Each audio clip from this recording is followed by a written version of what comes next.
আসসালামু আলাইকুম। চলে আসলাম আমি প্রতিদিনের টুকিটাকি রান্না নিয়ে। আজকে আমি চটপটি রান্না করব, আর আমি যেভাবে চটপটি রান্না করি ওটাই আপনাদের সাথে শেয়ার করব। আর এখানে আমি চটপটি রান্নার জন্য 500 গ্রাম মটর নিয়ে নিয়েছি। মটরগুলা আমি 7 থেকে 8 ঘন্টা ভিজিয়ে রেখেছিলাম। এখন আমি মটরগুলা পরিষ্কার করে ধুয়ে পরিমাণ মতো পানি দিয়ে চুলায় বসিয়ে দিব। সাথে কিছু আলু আর 2টো ডিমও সিদ্ধ করে নিব।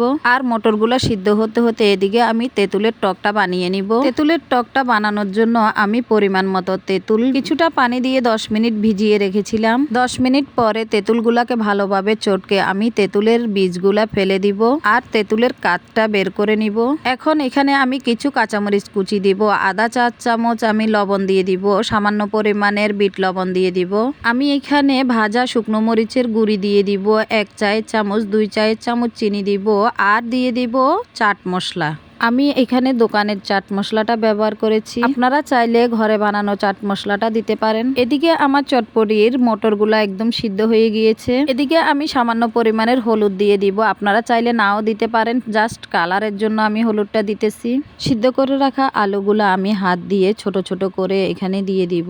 মটরের সাথে এখন আমি চটপটির মশলা আর লবণ চাট মশলা মিক্স করে দিব। এখন আমি চটপটির মটরটা চুলা থেকে নামিয়ে হালকা ঠান্ডা করে নিব। আমার বাসায় মানুষ কম, তাই আমি সবগুলোর সাথে মশলা মিক্স করছি না, কিছুটা পরিমাণ আমি আলাদা করে একটা বাটির মধ্যে নিয়ে নিলাম। এখন আমি বাকি মশলাটা চটপটির সাথে দিয়ে চটপটিটা বানিয়ে নিব। এখানে আমি পেঁয়াজ কুচি, কাঁচামরিচ কুচি আর ধনিয়া পাতা কুচি দিয়ে দিব। সাথে দিয়ে দিব ভেজে রাখা শুকনো মরিচ গুঁড়া, ম্যাশ করে রাখা ডিম আর তেঁতুলের টক, সাথে দিয়ে দিব সামান্য পরিমাণের বিট লবণ দিয়ে আমি এগুলা ভালোভাবে চটপটিটা বানিয়ে নিব।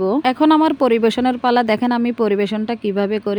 আমি পরিবেশনের জন্য 1 বাটি চটপটি নিয়ে নিয়েছি। আমি এখানে শসা কুচি দিয়েছি, ম্যাশ করা ডিম দিয়ে দিয়েছি, আরো দিয়েছি ধনিয়া পাতা কুচি, ভেজে রাখা শুকনো মরিচ গুঁড়ো দিয়েছি, আরো দিয়ে দিলাম আমি ফুচকা ভেঙে। চটপটির উপরে আপনারা মুচমুচে কিছু একটা দিলে খুবই ভালো লাগে, সেটা পাপড় ভাজা বা ফুচকা যেটাই হয়, ঝাল অথবা টক এগুলা আপনারা আপনাদের টেস্ট অনুযায়ী নিয়ে নিবেন। আজকে এখানে এই ভিডিওটা শেষ করছি। এই ভিডিওটা ভালো লেগে থাকলে লাইক কমেন্ট শেয়ার করে দিবেন আর ফলো দিয়ে পাশে থাকবেন। আল্লাহ হাফেজ।